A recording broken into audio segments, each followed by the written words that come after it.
Cada dia vivido com gratidão e apreço pelas pequenas coisas da vida é uma porta aberta para a chegada da inspiração divina, uma energia que permeia cada momento, convidando-o a apreciar a beleza do mundo e a se conectar com a presença de Deus que habita em todos nós.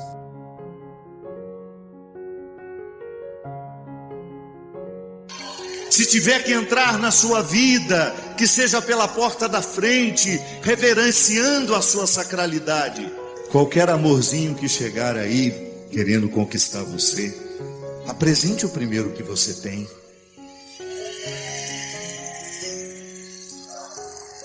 Diga a ele ou a ela que você é uma pessoa livre em processo de construção.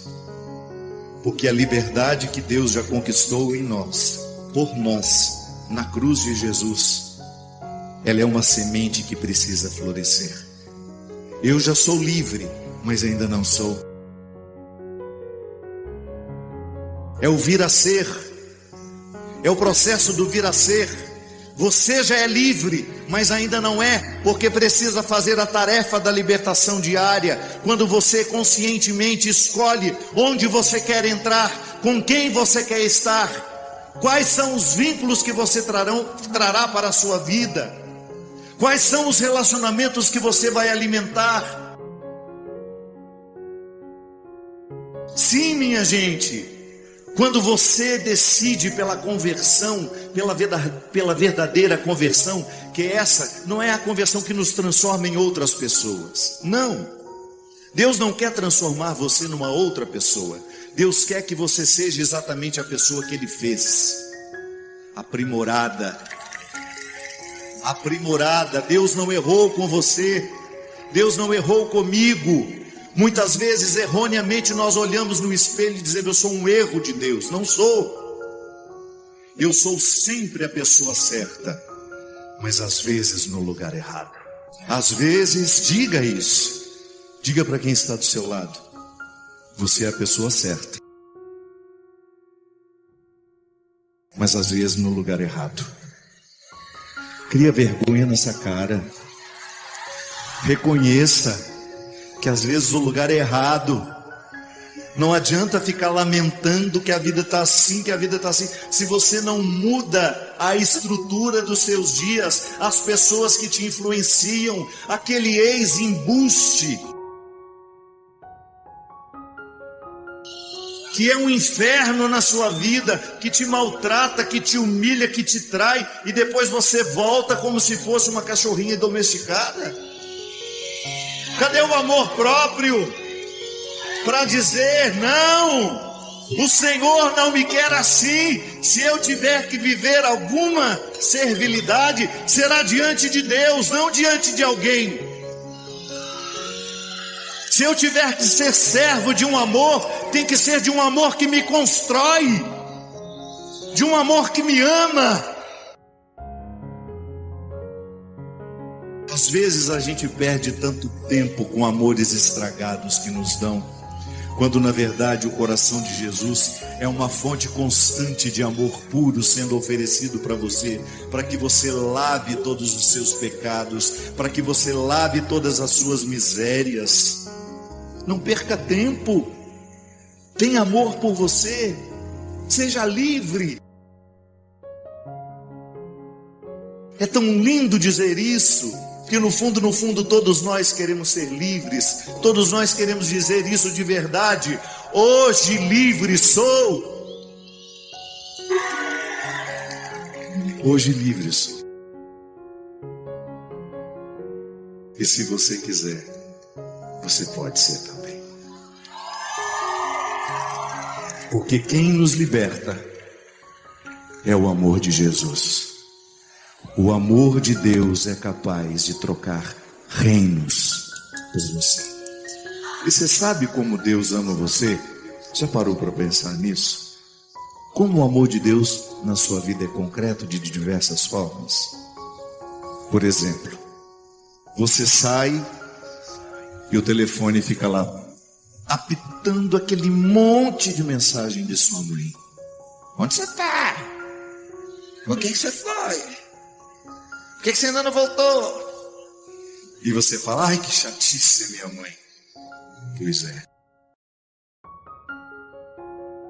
Lamento informar que aquela chatice da sua mãe é uma forma que Deus tem de te amar. Porque quem não está nem aí por onde você anda, com quem você está e a que horas você vai chegar, não tem amor por você. Sabe aquela amiga que te põe na realidade, que lava a sua cara quando você precisa ouvir umas verdades? Te chama de trouxa. Deixa de ser trouxa. Você vai se humilhar de novo para ele? Pois é. E você às vezes quer escorraçá-la, porque quando você está apaixonadinha, você não vê defeito em ninguém.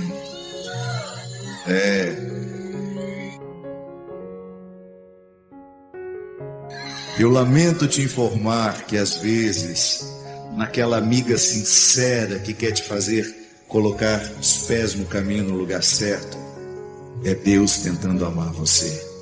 Deus não vai amar você através de uma companheira que te leva ao pior de si. Definitivamente não. Deus não vai amar você através daquele companheiro que traz a droga, que tanto destrói a sua casa, a sua vida, a sua integridade, a sua saúde. Não. Quem está chegando a você através desses recursos não é Deus, é o opositor. Às vezes as pessoas ficam diabólicas. Aquela pessoa que nos faz ficar no que temos de pior tem sido uma pessoa diabólica em nós, para nós, na nossa vida. Deus nos ama com quem nos faz chegar ao melhor de nós. Quem nos chama a atenção para aquilo que nós ainda podemos alcançar na nossa personalidade, no aperfeiçoamento que Deus espera de mim e de você.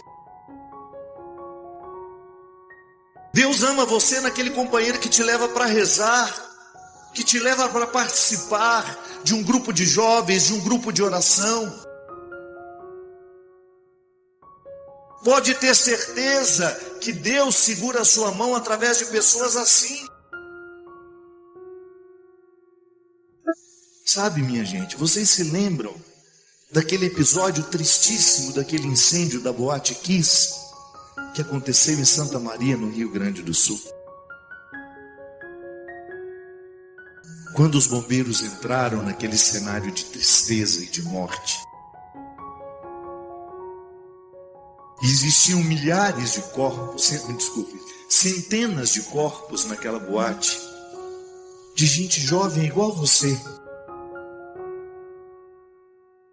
que saiu de casa para se divertir. E infelizmente o ambiente não ajudou e aquela tragédia se estabeleceu. E eu escutei de um bombeiro que estava lá dentro, aqueles corpos no chão, e aquele tanto de celular tocando ao mesmo tempo.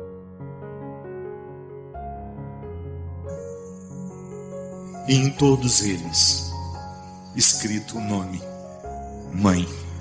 Uma chamada que nunca pôde ser atendida. Uma chamada que nunca pôde ser atendida. Porque aquela tragédia foi diabólica na vida daqueles meninos e meninas. E às vezes, aos lugares onde nós vamos, nós estamos correndo o risco de um dia também a nossa mãe ligar e a gente não ser capaz mais de atender. Então, enquanto você tiver consciência, atente-se aonde você entra, com quem você está, quais são os ambientes que você elege para você se divertir. Eu venho aqui só para lhe convencer a deixar que Ele assuma as rédeas da sua vida, que você acredite no amor dele por você, e que a partir desse amor você reforce o seu amor próprio e que você não permita que nada e nem ninguém venha destruir o que Deus quer construir em você. Que ninguém destrua o que Deus quer construir em você. Quer saber qual é o seu melhor amigo? É uma regrinha simples que um dia uma amiga minha me ensinou. Eu só chamo de amigo quem me faz ser amigo de Jesus, quem me faz chegar ao melhor de mim. Colega, companheiro que me estimula a trazer o que eu tenho de pior, não é meu amigo. O meu amigo, a minha amiga, serão aqueles que me fizerem ser amigo de Jesus. E como a gente precisa ir, minha gente? Porque o reino dos céus não é dos perfeitos, é dos insistentes. Eu insisto! Eu insisto! Você também insiste? Eu insisto! Então é seu! A porta é estreita, mas ela não está fechada. A porta é estreita, sim, mas ela não está fechada.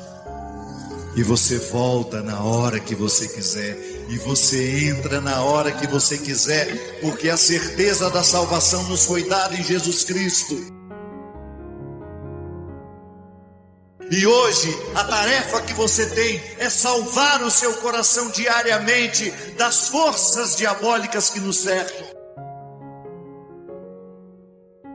Só Deus sabe tudo o que você precisou lutar para você ser quem você é.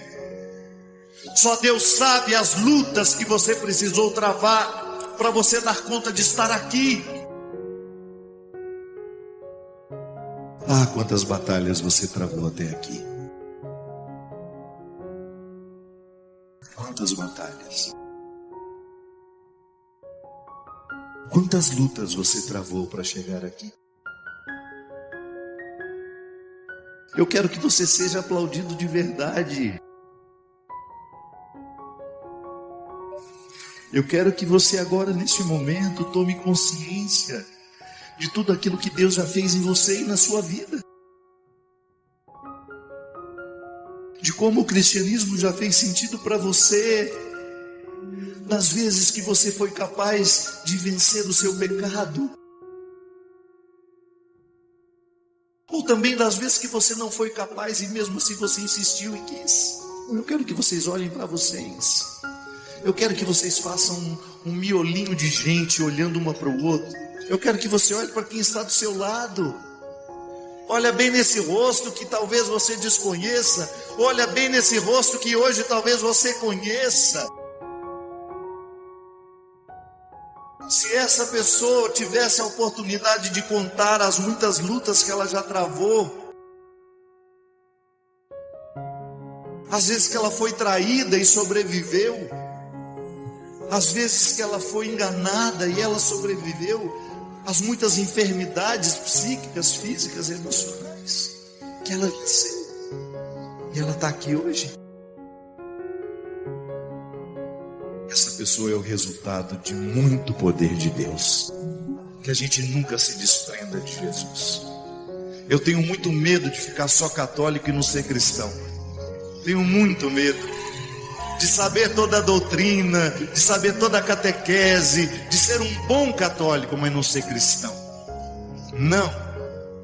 A essência do catolicismo é o cristianismo. Sem Jesus nós não somos nada.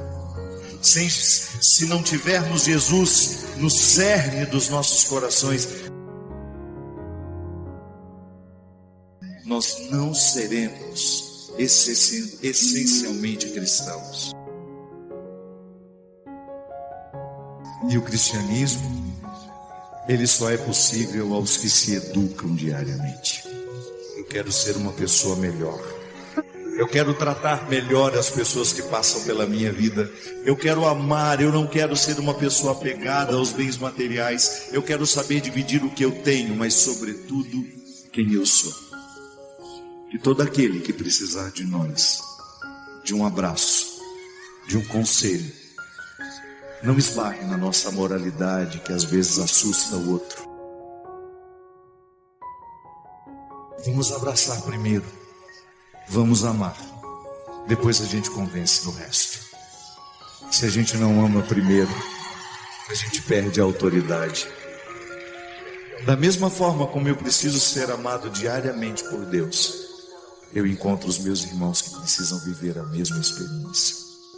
E é assim que nós vamos ao céu, trazendo Ele aqui, entre nós. Até chegar. A nossa raiva, ela nasce das nossas expectativas. A gente fica muito irritado porque nós criamos expectativas em torno das realidades. E como a gente espera que seja assim, e geralmente a vida nos decepciona, porque as nossas expectativas são altas demais, então o nosso processo de ira, ele é sempre provocado por causa das expectativas excessivas que nós temos. O que é o excesso de expectativa? Muitas vezes a falta de simplicidade na vida, né, gente? Quando você percebe que a simplicidade é um caminho seguro, por quê? Ela lhe indica para aquilo que pode ser. Não significa que nós vamos viver sem sonhos, não. Mas a gente vai começar a ser um pouco mais realista com aquilo que a vida pode ser. Né? A gente não vai ficar projetando demais. Por que eu sinto muita raiva do outro? Porque eu espero do outro que ele seja aquilo que eu quero. Eu fico esperando uma resposta, eu quero que o outro seja como eu projetei. Muitas vezes me irrita. Eu quero a competência que o outro não tem. Então a gente acaba projetando em cima do outro uma série de necessidades nossas que acabam prejudicando, né, e provocando dentro de nós a raiva. A raiva, a ira é um processo muito perigoso porque nos emburrece. É um processo que nos retira da racionalidade. Pode observar, cada vez que a gente fica muito irritado, a gente perde a capacidade de ser racional. Você diz realmente o que você não queria dizer, você fala bobagem, você magoa, você machuca. Então, controlar a raiva é, primeiro, baixar um pouco as expectativas. A gente ser um pouquinho mais humilde, a gente ser um pouquinho mais simples. O mundo não tem que ser do jeito que eu quero. E quando a gente começa a modificar a relação com as pessoas, permitindo que elas sejam elas mesmas, sem as nossas projeções, quem sabe a gente começa a se irritar menos. Nós nos irritamos muito por causa do estilo de vida que nós temos. Eu me lembro quando eu era criança, né? As luzes da nossa casa apagavam mais cedo. Elas eram desligadas muito mais cedo. Então a gente dormia mais tempo. Você pode observar que as nossas cidades, as nossas casas são cada vez mais iluminadas. E nós, para dormir, nós precisamos produzir um hormônio, né? Que é provocado justamente pela ausência de luz. Então, se você está num lugar muito estimulado por luzes, é bem provável que você faça a produção desse hormônio de maneira tardia. A melatonina, né, ela faz a gente dormir. Ela induz o processo do sono. É um calmante natural que o seu organismo produz, mas você tem que permitir a produção. Se você fica se estimulando demais, com muita televisão ligada, muita tela de computador, muita luz acesa dentro de casa, essa produção de melatonina ela é mais atrasada. Então ela vai ficando mais tardia. E aí você dorme menos. Quem dorme menos? Digamos que você só dorme 5, 6 horas por noite. Ao final de uma semana é bem provável que você esteja com uma irritabilidade muito maior. Então há todo um aspecto psicológico, que é essa projeção das expectativas sobre o outro. Eu quero que tudo seja perfeito, e na hora que eu vejo que não é perfeito, eu me irrito. Mas há também esse aspecto biológico. Nós estamos cada vez dormindo menos, a nossa irritação é cada vez maior, nós somos estimulados o tempo todo, a gente se cansa muito, a gente não dá ao corpo o devido descanso, naturalmente a gente prejudica a qualidade das nossas relações. Então, pensar na saúde e dormir um pouquinho mais cedo é você preparar o seu dia de amanhã. Então, quando você dorme mais cedo, de maneira disciplinada, e às vezes a gente fica à toa, não tem nada para fazer, fica lá. Tem gente que é assim, né? Fica estimulado o tempo todo. Não, faça um momento de tranquilidade, crie essa tranquilidade necessária. Aliás, uma das coisas que me ajudou muito depois que eu mudei do convento para minha casa agora é não ter mais o meu ambiente de trabalho onde eu durmo. Não pode. Tem que ser diferente. Você entra no seu quarto é para dormir. Aí liga a televisão e fica lá. Aquilo tudo estimula a você produzir de maneira mais tardia ainda essa melatonina, que é o que faz justamente você dormir. Ajuda no processo do relaxamento, da profundidade do sono, da qualidade do sono. Você descobrir que seguir Jesus é você dormir cedo, é você comer certo. Por que isso influencia no seu seguimento a Jesus? Porque quando você tem qualidade de vida, quando a sua vida é saudável, você fica melhor para o outro. Quando você tem disciplina, quando você come certo, você dorme certo, você fica melhor para lidar com o outro. Isso é biológico, é resultado, o corpo é programado. Dá a ele o estímulo e ele será estimulado para aquilo que você programou. Ele dará uma resposta a partir do que você programou. É muito interessante, por exemplo, quando você pega uma atividade física. No início você aguenta andar 5 minutos na esteira. Se você é disciplinado, nos 5 minutos aquilo vai aumentando para 10, aquilo vai aumentando para 15. Daqui a pouco você está correndo 1 hora e não há cansaço mais em você. Porque você estimulou o corpo a lhe dar uma resposta que você antes não tinha condições. Então a vida é assim, ela é toda alinhavada. Eu estou irritado. É muito fácil dizer isso. E é muito fácil a gente se justificar. Machuquei o outro, porque eu estava irritado, me desculpa. Não. Qual é a causa da sua irritação? Está vendo que existe uma causa que antecede essa resposta simples, muito fácil? Vamos parar de dar resposta muito simples. Estou irritado demais, mas por que está irritado? Dá uma olhada na sua vida. Começa a perceber se o seu jeito de viver está favorecendo ou não o processo dessa ira, dessa irritação. E o Chalita já falou, de maneira muito interessante. A raiva nos deixa burros. Quando você está com raiva, você perde tudo. Você realmente perde as estribeiras, você fica ignorante. Não é por aí. Quando a gente eu, por exemplo, às vezes entro num processo de trabalho, eu faço de tudo para ir dormir o quanto antes. Terminou o evento, eu preciso dormir. Porque no outro dia eu tenho que enfrentar outro evento. Quando eu me disciplino para fazer as coisas, eu dou conta de fazer os 11 dias de evento. Se eu não tenho disciplina nesse processo, se eu fico até muito tarde, jantando e conversando, batendo papo, no outro dia eu não tenho qualidade para a minha evangelização. A vida é assim. Ou a gente se disciplina, ou daqui a pouco nós não estamos dando conta do que precisamos fazer. E essa disciplina, ela é tão necessária quanto a oração. É um conjunto, é alinhavado. O ser humano é um conjunto. Ele não pode ser analisado a partir de resposta muito simples. Então, se está muito irritado, procura descobrir o que você pode mudar na sua rotina. Toda vez que você passou pela experiência de esperar uma resposta, certamente o seu coração se encheu de ansiedade. É natural que quando a gente esteja esperando por alguma resposta, o nosso coração viva aquele processo de contradição estranho, né? Um processo estranho. Porque na contradição a gente esquece o que a gente é, a gente esquece o que a gente pode e a gente acaba ficando na mão do outro. Esperar uma resposta do outro é muitas vezes a gente se colocar na mão do outro. É a gente depender do outro. É como você que fez uma entrevista para um trabalho que você muito precisa. Você fica na mão daquele que trabalha lá no departamento de pessoal da empresa e você acaba dependendo daquilo que ele achou sobre você. E é nesse momento que entra a contradição dentro do nosso coração. Que por mais que a gente tenha segurança daquilo que a gente sabe, daquilo que a gente pode, sempre passa na nossa cabeça a possibilidade de que o outro não tenha conseguido ver o valor que a gente tem. Talvez no momento da entrevista você tenha ficado nervoso e aquilo tenha colocado entre você e a sua verdade um filtro. E infelizmente o outro que está ali do lado, avaliando o que você é, tenha percebido muito mais o seu nervosismo que a sua capacidade. Enfim, esperar por uma resposta é sempre um processo de preocupação, de ansiedade, porque a gente nunca sabe o que o outro verdadeiramente encontrou dentro de nós. E não são raras as vezes em que esse processo se instaura dentro de nós, porque às vezes a gente nem sabe qual é a resposta que nós estamos esperando. A vida é um processo de respostas o tempo todo, mas muitas vezes a gente não sabe o que é que a gente espera. Por isso algumas ansiedades tomam conta de nós.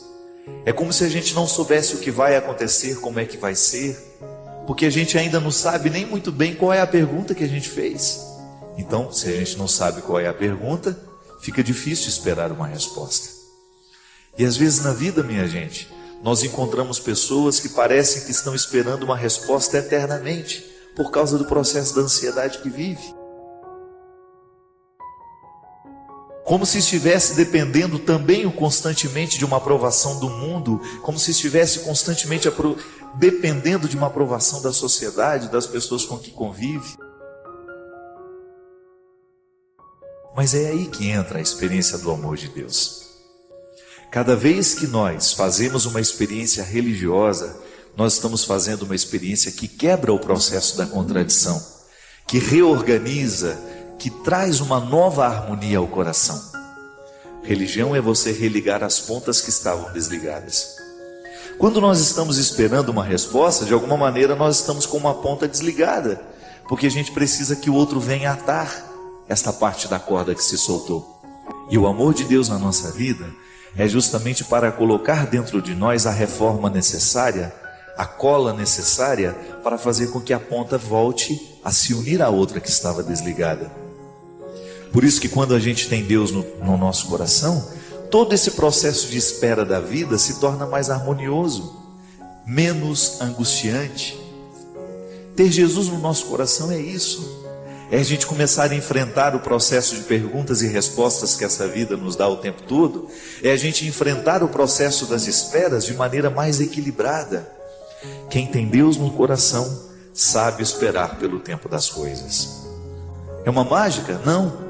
É um processo de aprendizado constante. É um processo que nos coloca na luta por compreender aquilo que nem sempre a gente compreende com facilidade. Quando Deus entra no nosso coração, Ele traz calma. Com calma a gente analisa melhor a pergunta, com calma a gente espera melhor pelas respostas. Quando a gente olha devagar para a nossa vida, quando a gente olha sem muita pressa, a gente tem possibilidade de enxergar os detalhes que a pressa não nos deixa. Quando a gente olha com calma e sem pressa, a gente tem a oportunidade de perceber melhor a realidade. E aí aquelas angústias que são naturais deste processo de espera vão por água abaixo, ou ficam amenizadas. Quando nós esperamos uma resposta de alguém que não nos conhece, a nossa ansiedade é dobrada. Mas quando nós sabemos que aquele que vai nos dar as respostas nos ama, fica diferente.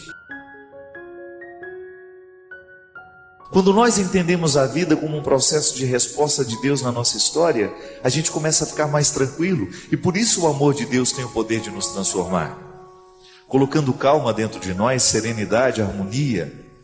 Porque se eu espero por alguém que me ama, eu tenho certeza que a resposta que aquele que me ama vai me dar será sempre favorável para a minha vida.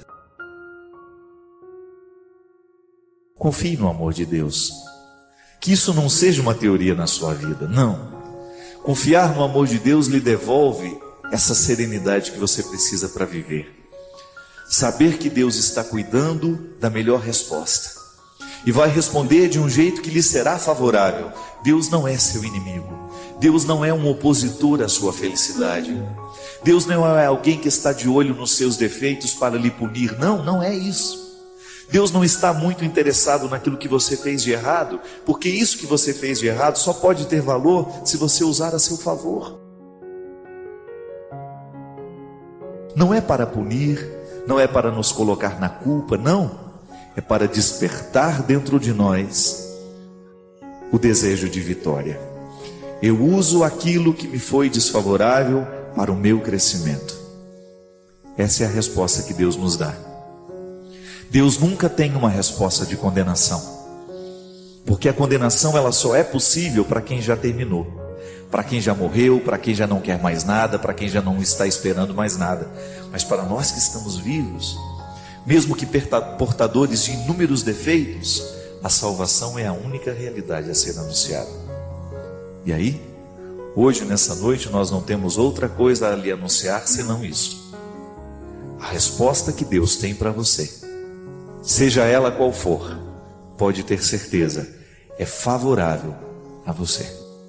Está a seu favor. É para o seu crescimento. É para a sua felicidade. Cada reflexão é uma oportunidade de aprofundarmos nossa fé e proximidade com Deus. Inscreva-se no canal e deixe nos comentários as bênçãos e insights que você recebeu. Unidos pelo Divino, construímos uma comunidade de almas iluminadas.